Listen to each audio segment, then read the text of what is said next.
नमस्कार, मैं राजकुमार। आप सभी दर्शकों का हमारे YouTube चैनल पब्लिक की शताब्दी में एक बार फिर स्वागत है। दर्शकों, दिल्ली के अस्पतालों में बेड और ऑक्सीजन की कमी को देखते हुए माननीय मुख्यमंत्री दिल्ली सरकार ने प्रेस कॉन्फ्रेंस की। प्रेस कॉन्फ्रेंस के माध्यम से माननीय मुख्यमंत्री अरविंद केजरीवाल जी ने देश की जनता और राज्य सरकारों को संदेश दिया। आइए सुनते हैं माननीय मुख्यमंत्री श्री अरविंद केजरीवाल जी, दिल्ली सरकार। आप सभी को मेरा नमस्कार। पिछले कुछ दिनों से हम देख रहे हैं कि जैसे जैसे देश भर में कोरोना के केसेस बढ़ रहे हैं, देश के कोने कोने में, हर राज्य में ऑक्सीजन की डिमांड बढ़ रही है, दवाइयों की डिमांड बढ़ रही है, वैक्सीन की डिमांड बढ़ रही है और जगह जगह इनकी कमी महसूस हो रही है। पिछले कुछ दिनों से दिल्ली में भी ऑक्सीजन की काफ़ी ज़्यादा अफरा तफरी मची हुई है।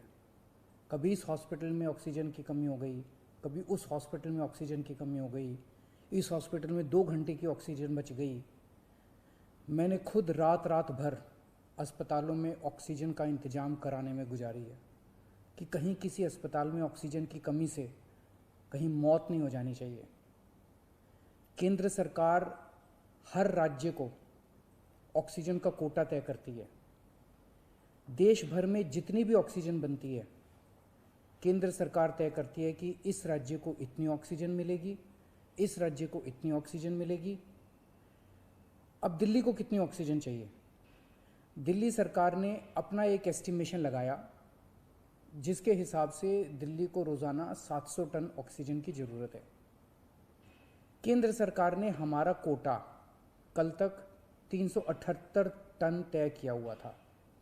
ये कोटा कल शाम को बढ़ा के 480 टन कर दिया है केंद्र सरकार ने। इसके लिए हम केंद्र सरकार के बहुत बहुत आभारी हैं। हालांकि हमें अभी और भी काफ़ी ऑक्सीजन चाहिए, लेकिन केंद्र सरकार ने जितना भी बढ़ाया है उसके लिए हम उनका बहुत बहुत शुक्रिया अदा करते हैं। अब केंद्र सरकार ये भी तय करती है कि जो आपके कोटे की ऑक्सीजन है वो कौन सी कंपनी देगी। जैसे दिल्ली में तो ऑक्सीजन बनती नहीं है, दिल्ली की सारी ऑक्सीजन दिल्ली के दूसरे राज्यों से, दिल्ली के बाहर के दूसरे राज्यों से आती है।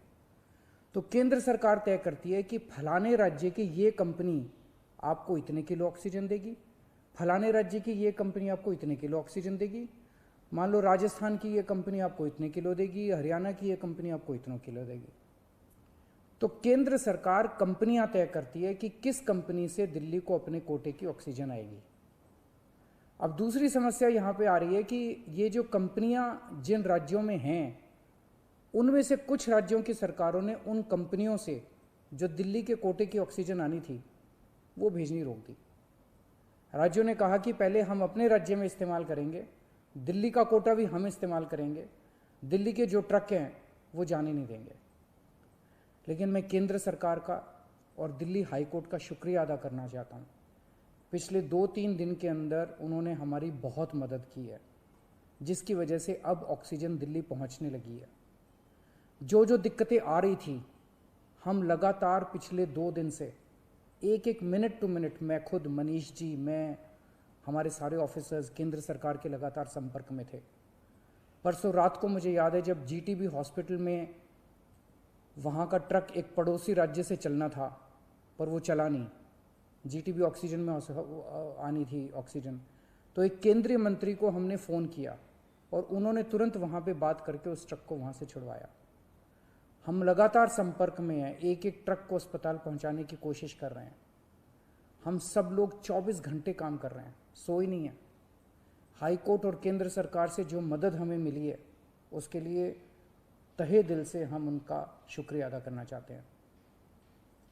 जो कोटा हमारा बढ़ाया गया है अभी ऑक्सीजन का, उसमें उड़ीसा से काफ़ी ऑक्सीजन आनी है, तो बढ़े हुए कोटे की ऑक्सीजन को भी दिल्ली पहुंचने में कुछ दिन लग जाएंगे। हम कोशिश कर रहे हैं कि अगर हो सके तो हवाई जहाज के जरिए उड़ीसा के से ऑक्सीजन लाई जा सके। जब हमने लॉकडाउन लगाया था, मैंने आपको बोला था कि ये 6 दिन का जो लॉकडाउन है, ये 6 दिन हम आराम नहीं करने वाले, हम 24 घंटे काम करेंगे। इन 6 दिनों को हम इस्तेमाल करेंगे दिल्ली के हेल्थ इंफ्रास्ट्रक्चर को और सुदृढ़ करने के लिए। इन 6 दिनों में दिल्ली में जो ऑक्सीजन की कमी है उसको ठीक करने के लिए, दिल्ली में जो बेड की कमी है उसको ठीक करने के लिए, और हम 24 घंटे लगे हुए हैं दिल्ली के हेल्थ इंफ्रास्ट्रक्चर को और इम्प्रूव करने के लिए। इस लॉकडाउन के 6 दिन जो हमें मिले हैं, इन 6 दिनों में हम पूरी कोशिश कर रहे हैं। एक और बात, ये बहुत बड़ी आपदा है। इस आपदा में अगर हम सारे लोग हरियाणा, पंजाब, तमिलनाडु, गुजरात, पश्चिम बंगाल इसमें बट गए तो भारत नहीं बचेगा। इस वक्त हमें एक दूसरे की मदद करनी है। हमें भारतीय बनना है, हमें इंसान बनना है। देश के लोग आज सभी न्यूज़ चैनल पे देख रहे हैं कि दिल्ली में आने वाला ट्रक किसी और राज्य ने रोक दिया, मध्य प्रदेश में जाने वाला ट्रक फलाने राज्य ने रोक दिया। ये तो ठीक नहीं है। लोग ये नहीं चाहते। देश के लोग आज ये देखना चाहते हैं कि दिल्ली ने किसी दूसरे राज्य की मदद कैसे करी, उत्तर प्रदेश ने किसी राज्य की कैसे मदद की। हम एक साथ मिलके आपदा से लड़ना है हमें, तभी भारत बचेगा। अभी तो समय ये है कि उत्तर प्रदेश वाला दिल्ली की मदद करे, दिल्ली वाला हरियाणा की मदद करे, हरियाणा वाला बिहार की मदद करे, बिहार वाला गुजरात की मदद करे। हम सारे लोग अगर एक दूसरे की मदद करेंगे तभी तो भारत बचेगा। और अगर इतनी मुश्किल घड़ी में भी हम सारे एक दूसरे से लड़ने लग गए तो अगर भारत राज्यों में बट गया इस समय तो फिर भारत को कौन बचाएगा। मेरी सारी नागरिकों से अपील है, सारी सरकारों से अपील है कि आइए मिलके एक होके लड़ते हैं। अगर हम मिलके लड़े एक मुट्ठी बनेगी, हमारे सारे संसाधन मिलके एक साथ इस्तेमाल होंगे, हमारी ताकत बढ़ेगी, हमारी शक्ति बढ़ेगी। और अगर हम बट गए तो फिर कोई हमें नहीं बचा पाएगा। मैं सभी राज्य सरकारों से कहना चाहता हूँ कि दिल्ली का मुख्यमंत्री होने के नाते मेरे से जो बन पड़ेगा, मेरे हाथ में जो होगा, आप मुझसे मांगिए, मैं दूंगा।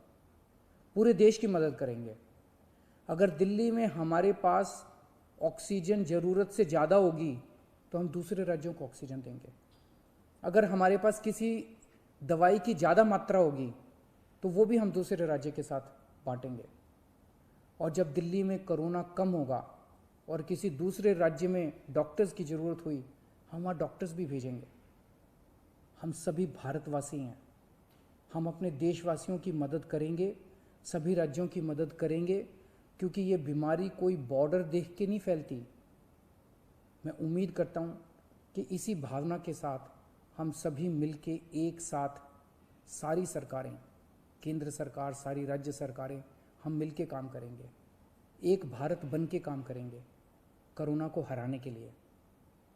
हमें पूरी दुनिया के सामने दिखा देना है कि विश्व में सबसे ज़्यादा कोविड केसेस भारत में होने के बावजूद कैसे भारत के लोगों ने, यहाँ की सरकारों ने मिलके कैसे इस आपदा से लड़ाई की, कैसे हमने सारा प्रबंधन किया। भारत के लोग दुनिया को दिखा देंगे कि कैसे एक साथ मिलके इस खतरनाक बीमारी को हमने हराया। जय हिंद।